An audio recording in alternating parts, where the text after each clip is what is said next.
दिल को छू लेने वाली कहानी। उस दिन सवेरे 6 बजे मैं अपने शहर से दूसरे शहर जाने के लिए निकला। मैं रेलवे स्टेशन पहुंचा, पर देरी से पहुंचने के कारण मेरी ट्रेन निकल चुकी थी। मेरे पास 9:30 की ट्रेन के अलावा कोई चारा नहीं था। मैं सोचा कहीं नाश्ता कर लिया जाए।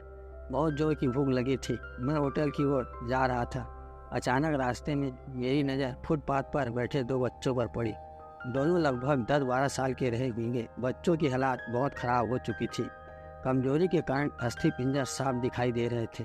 वे भूखे लग रहे थे। छोटा बच्चा बड़े को खाने के बारे में कह रहा था। बड़ा उसे चुप कराने की कोशिश कर रहा था। मैं अचानक रुक गया। दौड़ती भागती जिंदगी में यह ठहर से गए जीवन को देख मेरा मन भर आया। सोचा इन्हें कुछ पैसे दे दिए जाएं। मैंने उन्हें 10 रुपये देकर आगे बढ़ गया। तुरंत मेरे मन में एक विचार आया, कितना कंजूस हूँ मैं। 10 रुपये में क्या मिलेगा? चाय तक ढंग से न मिलेगी। स्वयं पर शर्म आई। फिर वापस लौटा।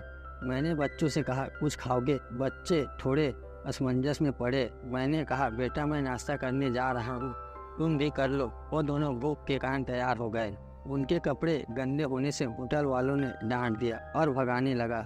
मैंने कहा, भाई साहब इन्हें जो खाना है वो उन्हें दो, पैसे मैं दूंगा। होटल वाले ने आश्चर्य से मेरी ओर देखा। उसकी आंखों में उसके बर्ताव के लिए शर्म साफ दिखाई दी। बच्चों ने नाश्ता, मिठाई व लस्सी मांगी। सेल्फ सर्विस के कारण मैंने नाश्ता बच्चों को लेकर दिया। बच्चे जब खाने लगे उनके चेहरे की खुशी कुछ निराली ही थी।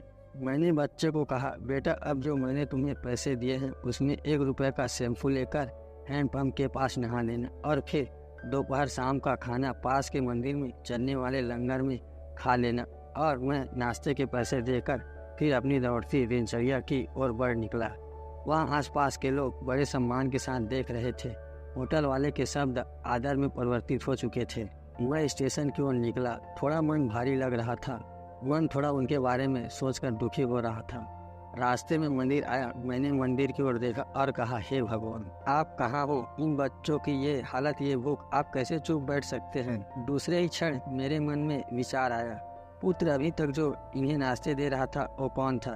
क्या तुम्हें लगता है तुमने वह सब अपनी सोच से किया? मैं स्तन बंद हो गया। मेरे सारे प्रश्न समाप्त हो गए। ऐसा लगा जैसे मैंने ईश्वर से बात की हो। मुझे समझ आ चुका था हम निमित्त मात्र हैं, उसके कार्यकलाप के वो महान हैं। भगवान हमें किसी की मदद करने तब ही भेजता है जब वह हमें उस काम के लायक समझता है। किसी मदद को मना करना वैसा ही है जैसे भगवान के काम को मना करना। अतः आपको कोई भूखा या लाचार मिले या आपसे कुछ खाने के लिए मांगे तो आप अपनी सामर्थ्य अनुसार मदद जरूर करें, क्योंकि स्वयं भगवान ने आपको इस काम के लिए चुना है। चलिए आज की सुहानी सुबह का शुभारंभ करें कुछ इसी संकल्प के साथ कि भिक्षा वृत्ति को हम बढ़ावा न दें, लेकिन अशक्त, लाचार और भूखे की मदद हम जरूर करें। ईश्वर से प्रार्थना हमें सद्बुद्धि प्रदान करे और इस लायक बनाए। हम बदलेंगे, युग बदलेगा। हम सुधरेंगे, युग सुधरेगा। पहले अपना आप सुधारे। आओ यारो, मिलजुल कर हम मानवता का रूप निखारें।